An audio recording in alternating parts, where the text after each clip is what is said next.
Hello, ladies. I hope you're doing well. Welcome to our hot topic for the month of March. We are diving into cravings, and I'm going to be mainly talking about sugar cravings. Sugar cravings are going to be sort of like the main topic that we'll be chit-chatting about, but we're going to be speaking about just like cravings in general as well. And how we can manage those cravings. And I'm going to be talking. So this week, I'm just going to sort of review some of the basic things that we can do to manage cravings. Next week, I am going to really dive into the science of cravings, and I'm going to help you understand what is happening inside your brain, inside your gut, and inside your central nervous system. What is driving you to seek out sugar mainly? Again, we're going to dive into sugar.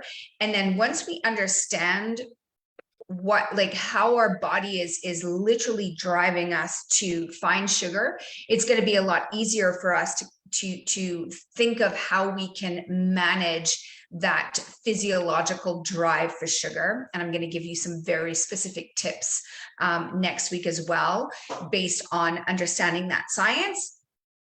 And then we're also going to dedicate one of our hot topic sessions to emotional eating specifically, and then just giving you some tools so that you can start to look at how you manage your emotions and your feelings, how you can manage those feelings in a different way other than turning to food. Okay, because a lot of times that's what's happening. But today what we're going to do is we're mainly going to again review some of the things that you are already learning to do inside the program that's going to help you with those cravings, and I'll kind of break down exactly why they help. And I'm going to give you a little bit of an assessment towards the end to help you figure out what elements of the program have you potentially, can you lean into a little bit more to get a better handle on your cravings. So I'm going to share my screen with you ladies, and then we're going to dive in. And we do have, I know most of you are going to be watching this on replay as per usual. And so when you do have a chance to watch this, if you're joining me live, just put a live in the comments. And if you are catching the replay, just put a team replay so that I know that you have seen this. And we do have some, I've invited some ladies to join us in the Slow and Steady Slow and Steady Club this week to come and see what we do. Hi, Michelle. Hi, Michelle. So so we've got a couple of guests that are going to be listening in this week as well. So hopefully you can all see my my cheat sheet here. So I'm just seeing if I can blow this up a little bit here so that it's a little bit bigger, but hopefully you can all see that. And then I'm also going to quickly just hop on to the Slow and Steady Club on Facebook and make sure that I am actually live. And it looks like I am. And there's some of you that have joined. So hi, ladies. So who is, oh, hi, Angela. I can see that Angela is live. I can see Donna, Meg, awesome. And feel free to come and join me on Zoom, ladies, if you want to. And we can actually have a discussion there. What I'm going to do quickly is just pull up the, actually, I'm going to stop share for just one quick second. And I'm just going to grab the invite and copy invitation, and then just quickly go into Facebook and post that there, so that if you guys want to join me on Zoom, you can. And then we are going to dive in. So if I just go comment. Okay, so I just put that in there so you guys can join me. Okay. All right. So we are going to dive in, and we're going to start by talking about just the difference between hunger versus cravings, because I think that's an important thing for everyone to understand and it kind of boils down to the fact that hunger is very much physiological, right? It's a physiological need, whereas cravings can be physiological, but they can also be mental. So when we're talking about hunger, we're talking about a physiological need for food, right? So the body like literally needs the energy. And I've talked to you guys before about the difference between want to eat, need to eat, and should eat. Hunger is need to eat. And typically speaking, what happens is our blood sugar levels drop, right? And your body is always, it's always trying to maintain a very specific amount of sugar in the bloodstream.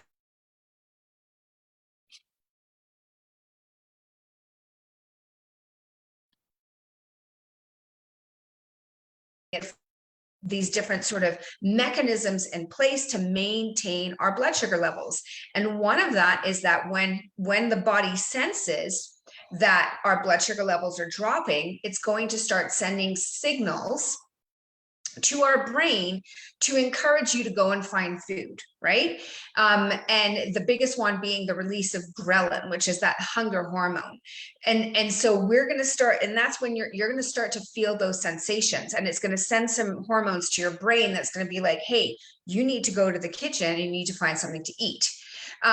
So that's what hunger is. Cravings can be part of hunger, right? It can be when the body perceives that there's not enough energy, it can drive cravings, but it can also be the desire for certain foods, even when we are not hungry. And so it can be where we want to eat. Usually it's going to be like salty foods, or it's going to be fatty foods, or it's going to be sugary foods, or a combination of the three. But it's not necessarily driven by a physiological need for energy. Sometimes it's 100% emotional or mental, and it's driven by different factors. And that can be stress, it can be boredom, it can be anxiety, it can be a variety of things. And what you're going to see next week, we're going to dive into, again, next week is going to be, I've been doing a lot of research into addiction. And I'm going to help you understand how your brain works, because there's this whole like subconscious level of what the brain is doing to drive you, especially towards sugar, because sugar can be quite addictive. So we're going to dive into that next week. But I just want you to understand for now that there's like sort of like that difference between need to eat and want to eat. And cravings oftentimes is that want to eat, right? Now, sometimes, again, there are physiological changes in the body that are driving that desire, but it can also just be sort of like this emotional coping mechanism. And that's when we dive into emotional eating, we'll be able to we'll be covering that sort of that mental component of it, right? And what I often say to women, and you've probably heard me say this before if you've been with me for a while, but oftentimes when we indulge in a craving, it's a coping mechanism. And what we're actually doing is what our body actually wants is a change in our state. We want to move from stressed to not stressed. We want to move from bored to not bored. We want to move from sad to not sad, from frustrated to not frustrated. What we're looking for is a change in state. And we think that eating certain foods is going to change that state. And yes, it might for about 30 minutes, but then that state's going to come back. But we'll talk more about that in another one of our sessions. But today, what I want to do is I want to talk about craving management. So I have talked to, I've done a hot topic on hunger management, and now we're going to talk about craving management. And again, they're very similar, right? Because if we can manage our hunger, we're going to have an ability to manage our cravings a bit more efficiently. And a lot of what we're going to cover today is things that you're already doing as part of the Perimenopause Body Solutions program But it's going to be really important for you to make sure that you're doing these things consistently. And so at the end, again, we're going to do a little assessment together and make sure that you are in fact doing these things consistently. Now, when it comes to our habits, when it comes to the things that are going to have an impact on our hunger and the things that are going to have an impact on our cravings, you may have heard me talk about sort of how we can place everything inside sort of things that we have total control over, things that we have some control over, things that we have no control over. And this is true of all elements of our nutrition and lifestyle. And ultimately, what I recommend doing is when you're trying to make changes to your nutrition or to your lifestyle, we want to go with the path of least resistance. We want to work on the things that we have total control over before we worry too much about the things that we have some control over, right? That's the path of least resistance. So let's look at some of the things that we can do, or that hopefully you are already doing, that are going to help with both the mental and the physical cravings that we are going to see, just as, both physiological and mental. Okay. So the first one is just the low carb formula, right?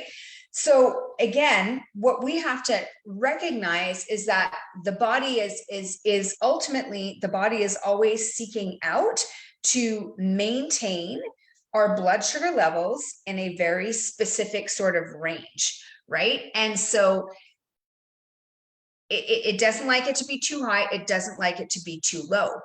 And so one of the things that's going to drive cravings is that blood sugar roller coaster, right? And this is when blood sugar goes all the way up and then suddenly it drops, and then it goes up and then it drops. So every time it drops to your body, this is very, very stressful, right? Very stressful. So you're going to immediately see an increase in hunger, and you're going to immediately see an increase in cravings. And guess what your body's going to be craving? It's going to be craving sugar, because that's an immediate source of energy. And so one of the things that we want to make sure that we're doing in order to manage our cravings is sort of stabilize those blood sugar levels. We don't want this roller coaster. We want just kind of a slow and steady rise in blood sugar levels, and then a slow and steady decrease. So it's more like the baby roller coaster, right? Like the little roller coasters that we put our toddlers on, or used to put our toddlers on. I want you to think of that as sort of what you want to do with your blood sugars. So we should never see this massive spike, and we should never see this massive drop, because that's what's going to drive your hunger and drive your cravings. Now that you have been doing this program for a while, or I know some of you are just about to begin, or you're just starting and you're going to notice this, but the low carb formula, which is where we are making sure that with all of our meals, we're getting our palm of protein, we're making sure we're getting lots of fiber, and we're making sure that we're incorporating healthy fats, all of which is going to help to just stabilize those blood sugar levels. And that in and of itself is going to help with your cravings.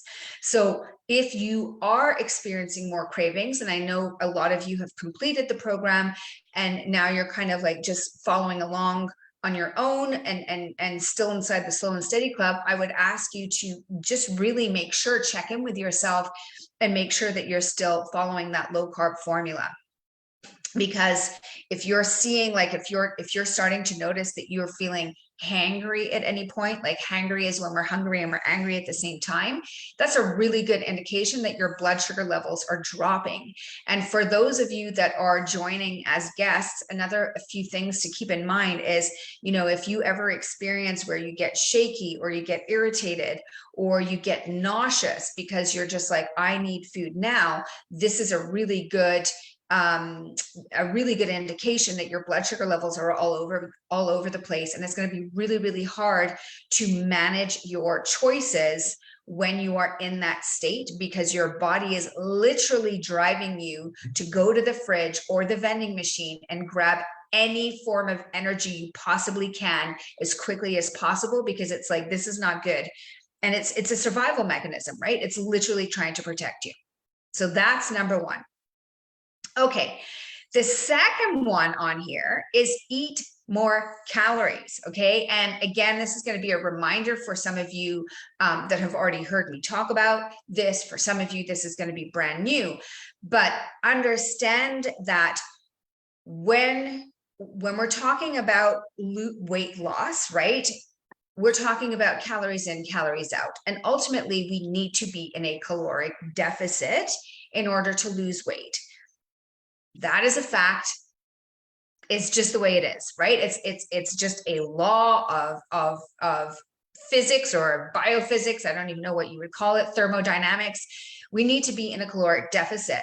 But this is where so many women go wrong, because what they end up doing is they try to go in this deep caloric deficit or this extended caloric deficit. And what the body does in response to this, because again, think of it logically, right? If your body needs, let's say 2,200 calories and you give it 1,200 calories on a daily basis, this is a stress on the metabolism. Your metabolism is not going to be happy because it's not getting the energy that it needs to do everything that it has to do. And so technically speaking, the body will be like, okay, well, let's go and find some reserves. We'll try to find some protein in our muscle. Let's go and get a little bit of energy out of our fat cells. Let's see what's in the liver. And yes, it will do that for a certain period of time. But if the body starts to notice that this is going on day after day after day after day, it's going to be like, okay, this is a problem, guys. We've got to do something about it. And this is when we're going to start to notice these metabolic adaptations, where the body, once again, is going to drive you to eat. And it's going to drive you to, it's going to increase your hunger, and it's going to increase your cravings.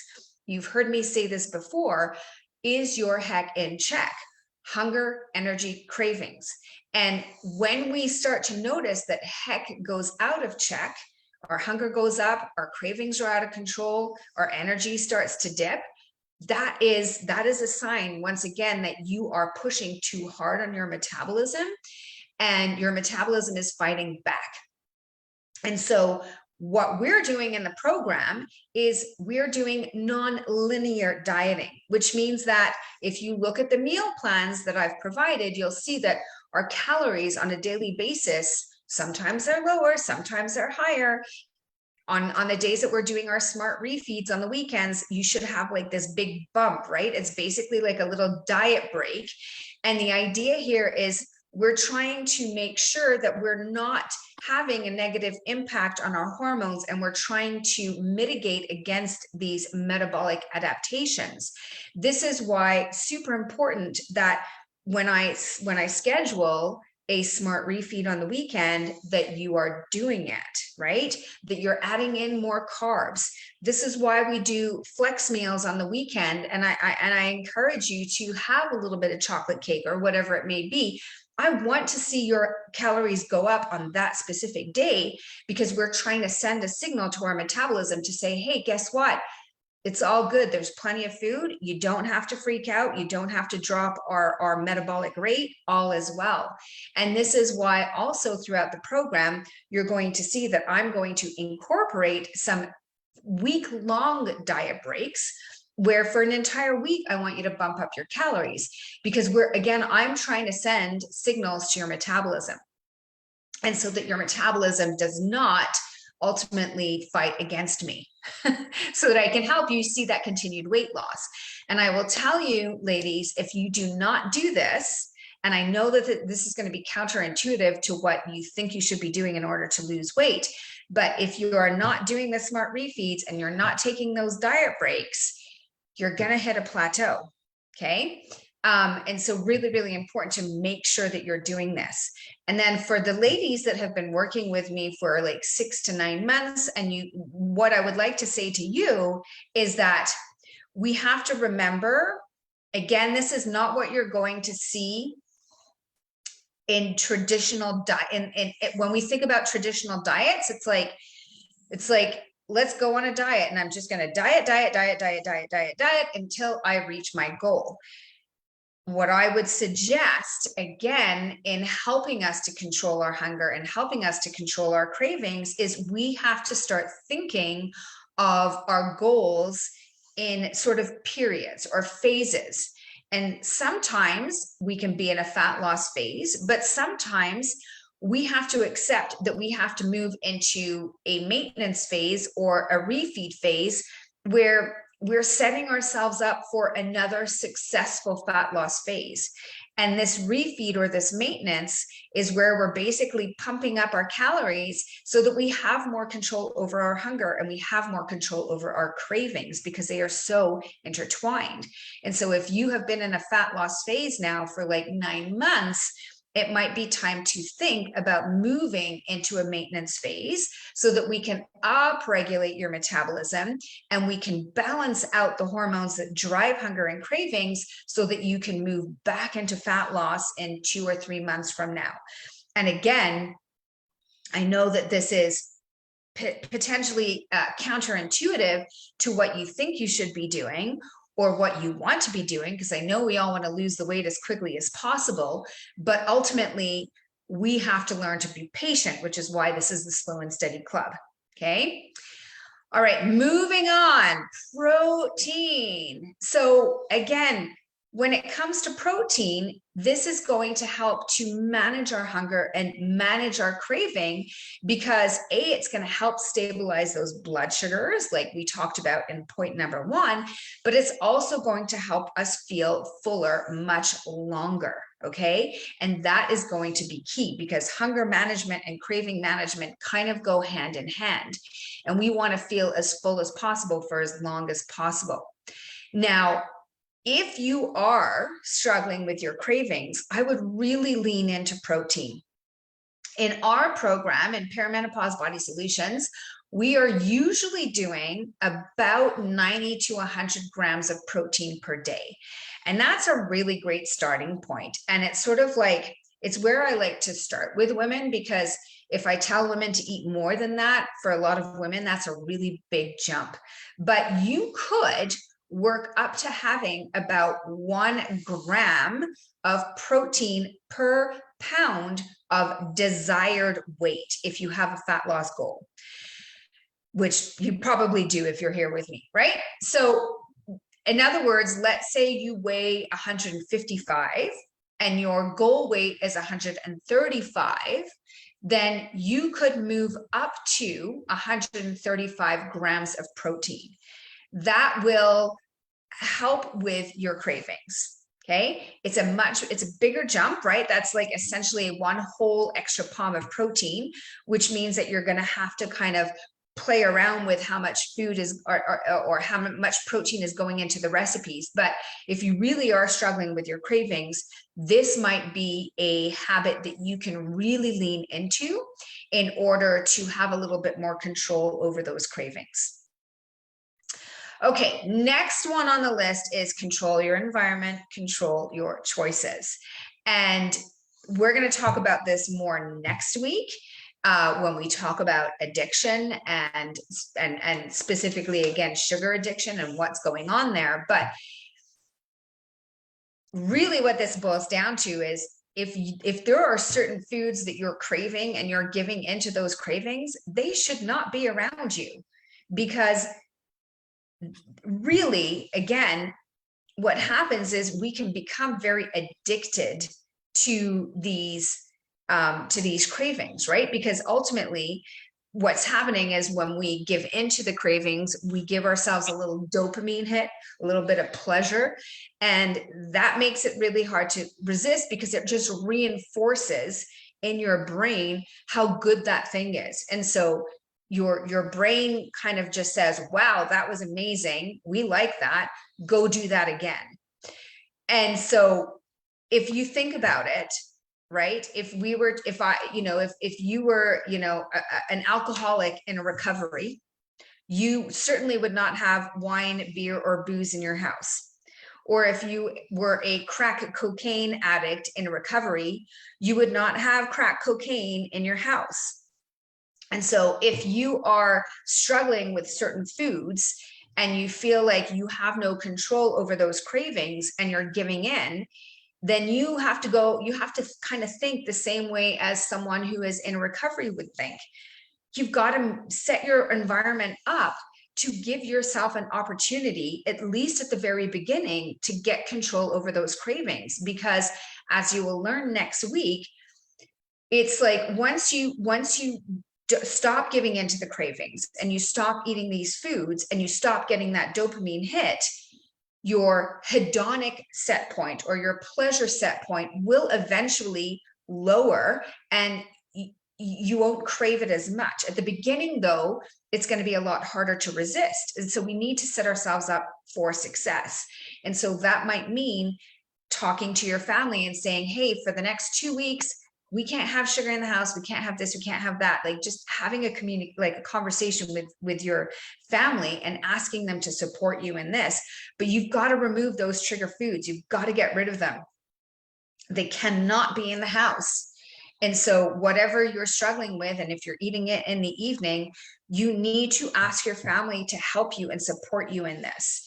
And then you need to avoid situations, even if it's for the first couple of weeks, where these foods, these trigger foods are potentially going to be there. Because again, going back to the alcoholic, if they're trying to quit drinking, they're not going to go to a bar, right? They're just not. And so that might mean that if you're addicted to sugar or that's what you're craving and you know you can't control yourself, then you got to clean out the fridge. You got to clean out the pantry.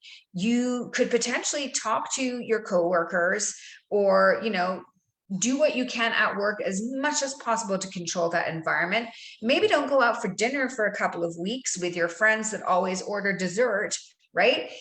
Think about how these foods are, what triggers are happening, right? How are you being triggered to eat these foods? You've got to try and remove those triggers as much as possible and make it really, really hard to give in to the craving. If you can do that for a couple of weeks, what you'll find is that you will have more control over those cravings because you're not stimulating that dopamine hit in your brain, which again, we're going to talk more about next week. But just understand that you have to control your environment. If you're trying to just like white knuckle, use your willpower, like I can do this, it's going to be a lot harder because again, when we're stressed out or we're bored or we're tired or we're anxious, this becomes our coping mechanism. We have to find different coping mechanisms. And we're going to talk about that as well in a couple of weeks. But I really, for now, I want you to understand this. And so if right now the trigger foods are in your house, you're not doing yourself any favors. You've got to get rid of them. Okay. Number 5, prepping meals in advance, right? This is the flip side to controlling your environment, right? So you've heard me say this before. If an unhealthy food is in your house, you or someone else in your house is going to eventually eat it. If a healthy food is in your house, you or someone you love is eventually going to eat it, right? So it's sort of like these two go hand in hand. If you're struggling with cravings, you need to make sure that healthier options are available for you. And they have to be simple and they have to be convenient and they have to be there and ready to go so that when you are hungry or when you are craving something, you can find them. And maybe for you, that also includes finding slightly healthier options or slightly healthier variations of the foods that you're craving, right? Like again, all foods or all choices exist on a continuum. And so part of prepping in advance might mean having some friendlier snacks that help to fulfill that craving, but maybe not give you as big of a dopamine hit. And again, we're going to talk more about this next week and you'll understand what I'm talking about. But, make sure that the healthy foods, the choices that you want to be making, make sure they're there. Make sure you're making time for your meal prep. Make sure that you have protein cooked, that you have vegetables on hand, that you have potentially snacks if you need them. But this is the flip side. we're always going to seek out what is easy and convenient. And so we have to make sure that we're doing that. Okay, the other big one, which again, we do this, I sort of emphasize this at the beginning of the program, but we want to make sure that we are hydrating properly. That is going to help with your cravings, because ultimately, again, this goes down to your body having like these mechanisms set in place where it's always trying to protect you. Your body is never working against you, right? If you think like, oh, my body is betraying me, or my body's doing this, or, blaming your body literally is such an amazing tool. Like, it has all of these mechanisms set in place to make sure that you are thriving. And so when you notice these hormonal changes that drive cravings, or this physiological drive, or even the emotional drive, ultimately it is your body trying to protect you. It's not your body trying to go against what you want. It's your body trying to protect you. And so we have to think about, well, if I am seeing more cravings, or if my hunger feels out of control, or whatever it may be, I always like to think, well, why is the body doing this? Because we have to understand why the body is doing certain things so that we can get to the root cause of it. And oftentimes, because, again, Goldilocks principle all over when it comes to our hormones, when it comes to our hunger, our appetite, everything inside the body, how much salt we have, how much glucose is in the blood, how much water, how much sodium. It's all about the Goldilocks principle. Not too much, not too little, but just right. Your metabolism is always, always, always driving to maintain what is just right. And so if we are dehydrated and we don't have enough, we literally don't have enough water in the body, that can send our sodium levels out of check. It can send our potassium levels out of check, all of our electrolytes, right? Magnesium. And again, the body is always trying to keep this like very fine-tuned balance. And so it's going to drive you to drink more water. But what happens is that we often confuse that request for water with a request for food. And so we have to make sure that we are being careful that we're not confusing the two. So if you notice that you have a lot of cravings, I would get you to keep, check yourself for your how much you're hydrating, right? So making sure that you're drinking at the very least 2 liters of water a day. Or of liquid, right? About 2 liters, ideally from water. And so, yes, you can drink tea. Yes, you can have a couple of cups of coffee. And I've told you that this does add up. But at the same time, like if you're noticing cravings, I would lean into water as another way of just helping with those cravings. And I would aim for 2, maybe 2.5 liters, and maybe shift towards focusing more on water and less on tea and coffee and carbonated water. Just give your body what it needs and see if that helps. Next week, we're going to talk a little bit more about sort of like what we're consuming from what we're drinking. And I'm going to talk a little bit about sort of artificially sweetened, or even like stevia sweetened drinks, and how they may be contributing to your cravings, and why that might not be a good idea. But just keep in mind that if you are noticing cravings, it really might just be your body saying, could you please drink some more water? Your body is constantly talking to you. So we just have to make sure that we're listening. Okay. Number 7 on the list is exercise, but not too much, right?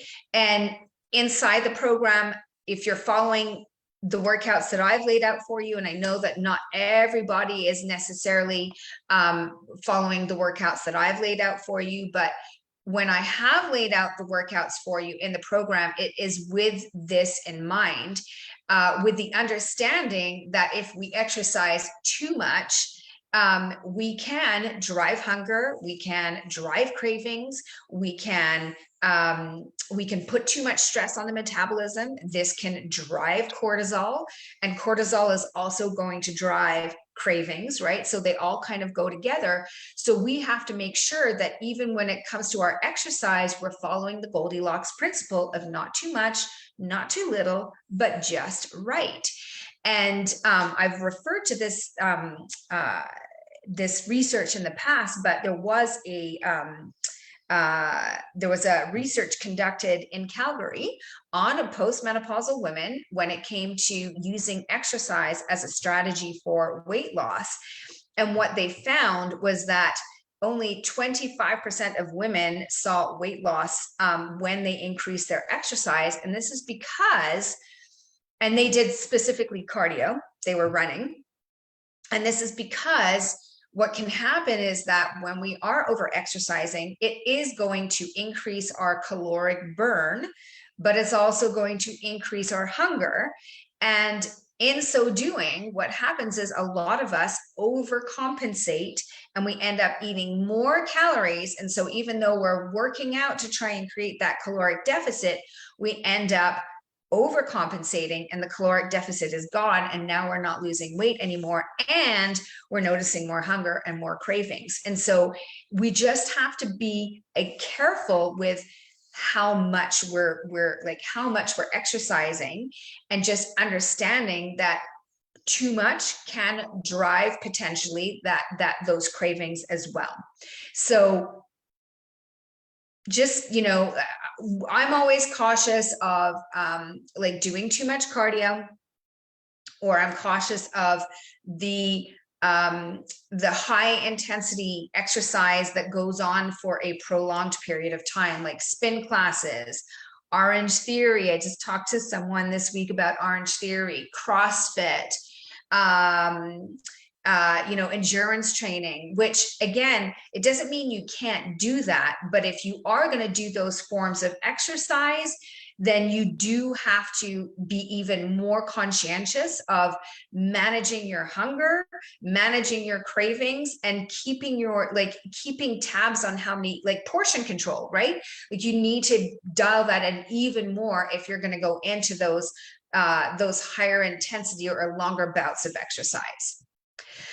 Okay, the next one on the list, number 8, I've got 3 to go.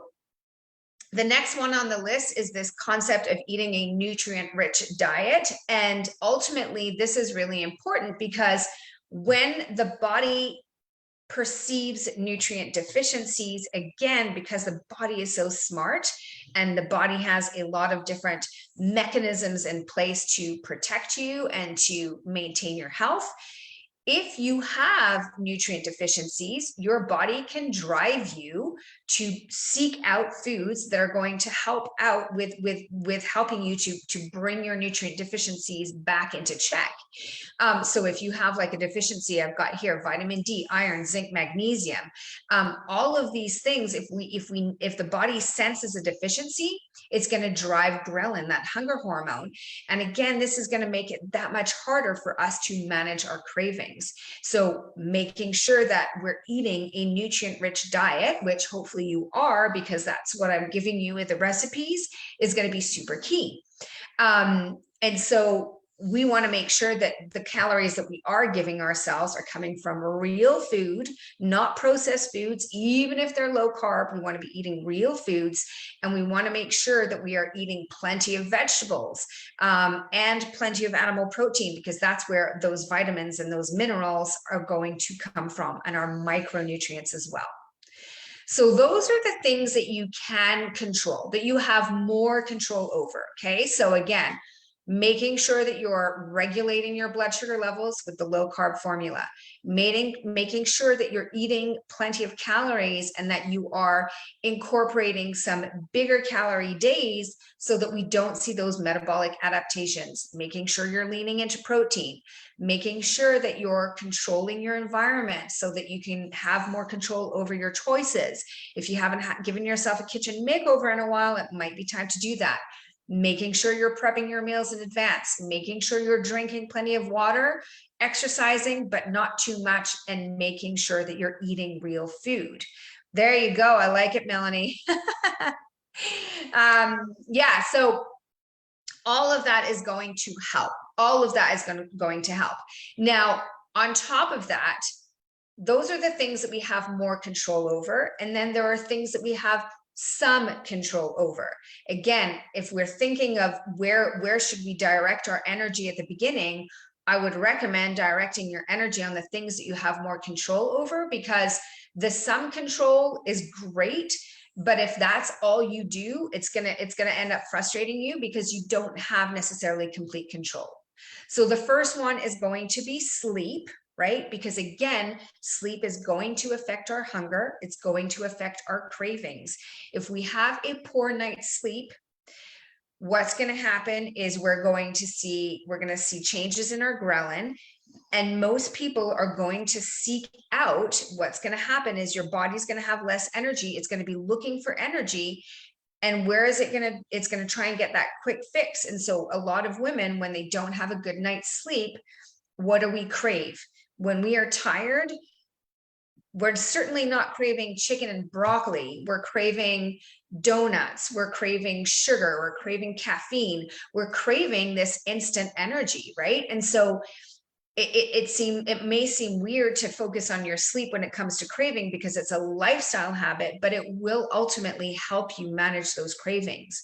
Now, we cannot will ourselves to sleep. We cannot go to bed at 9 and be like, okay, body, it's time, you got to go to sleep. And so what we need to do is we need to think about what we can do throughout the day to set ourselves up for a good night's sleep. And this is where our sleep hygiene is going to come into play, right? This is about not drinking too much coffee, getting outside, getting some bright light in your eyes, turning off the iPhones and the Netflix and the iPads at least 30 minutes before you decide to close your eyes, but ideally 1 hour before, dimming your lights, making sure you're in a very dark room when you go to sleep, like blackout blinds if you can. Having a nice clean room, making sure it's cold in your room, right? We don't want night sweats and hot flashes. So we want to be like ideally naked. A little tip that I got, I don't know if any of you follow the sleep doctor, but I do, because I used to really struggle with insomnia, but I got a really great tip from him, is that a lot of our heat comes out of our feet. So if you do struggle with night sweats and hot flashes, or just getting woken up in the middle of the night because you are warm, making sure you don't have socks on. And what you can do, and what he encourages his clients to do, is sleep with their feet out of their sheets. So that, so that you can just get rid of some of that heat, right? Super simple trick, but I've certainly started doing that. And because that has been waking me up a lot. Like I used to always sleep with like PJs on, and like in my 30s, like I'd have my cover up to here, and I loved being hot. But now I'm just like, always have like the covers like below my shoulders, and if I'm really warm, feet out. And that really helps me regulate my temperature. And I'm naked. I don't wear anything in bed. And I'm really finding that that's taking care of just like the fluctuations in my temperature as a 48-year-old, which I never used to have before. But so there are a lot of things that we can do to, again, just set ourselves up for a good night's sleep, but that's going to be really important. And then the final one, which is stress management. And again, I know this is a tough one, and that's why I'm not putting it as the path of least resistance, because it can be a struggle. But again, understanding, like, if you understand how the stress response works, when we are stressed out, and again, for our body, stress is not just the deadline at work, or the email, or the fight with your husband or your partner or your kid, or whatever it may be. It is everything, right? Any form of stress on the metabolism, whether that's being in a caloric deficit, a food sensitivity, not getting enough sleep, doing too much exercise, all of this shifts the body into that fight or flight sympathetic mode.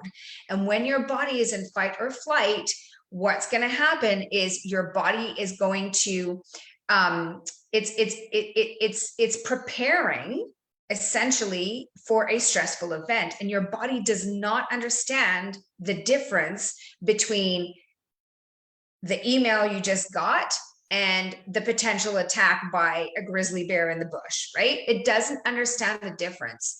It's a very primal reaction.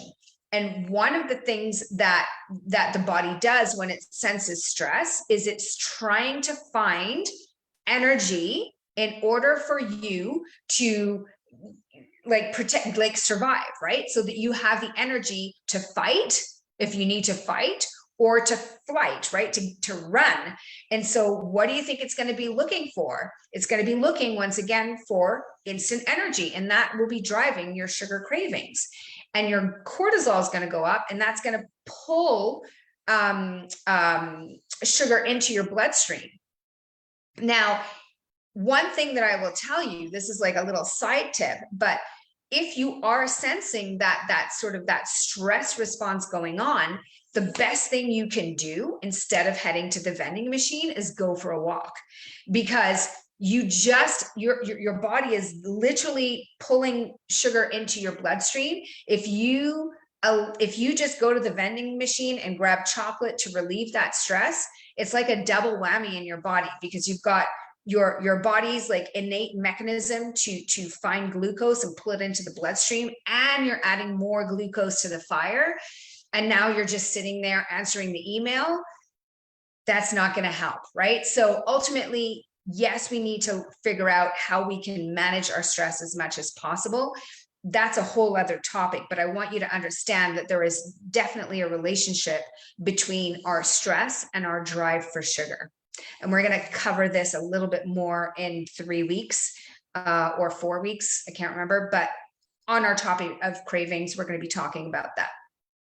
So a little cravings self-assessment for you, right? So, and I'm going to give everyone this sheet so that you can go through this, right? You'll get your cheat sheet. But when we're trying to sort of like, and again, this is just the basics. Next week, we're going to dive into some specific tactics for regulating the dopamine feedback loop in our brain. We're really going to kind of target that. And I'm going to give you some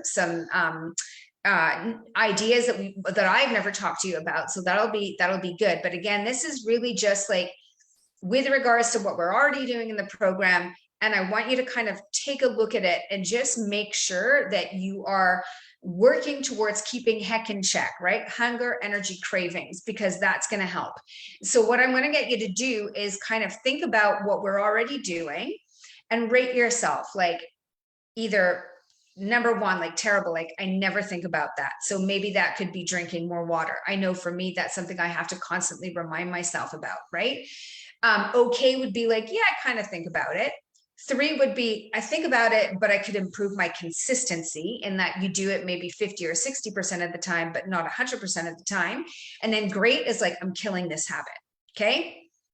So what I want you to do is I want you to grade yourself in all of these areas. Remember that the first 8 are more inside your sphere of control versus the last 2.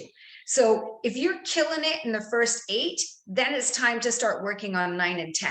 But if you're not killing it from 1 to 8, I want you to look about areas either where you are feeling like terrible, I never think about it, I kind of think about it, or I need to improve my consistency, and like pick 1 or maybe 2 and make that the focus, because ultimately that's what we have to do, is we have to learn about how to make changes in these different elements of the program, but not try and do it overnight, because that's just going to be stressful. And you're only going to do it for a couple of days, and then you're going to have a bad day, and then it's going to fall apart. So look at these and take some time, give yourself a grade and be like, okay, what is one thing I can focus on this week specifically to kind of like get more control in this area of my life? And then once you've got that, then you can start working on something else. Because if we do one thing at a time, if we focus on one habit at a time, the chances of us doing it consistently and really creating habit change go up exponentially. And when we try and do two things at a time, it also goes down quite drastically. So pick one thing, just one thing that you're going to work on. Okay. And start thinking about that. So that's it for today.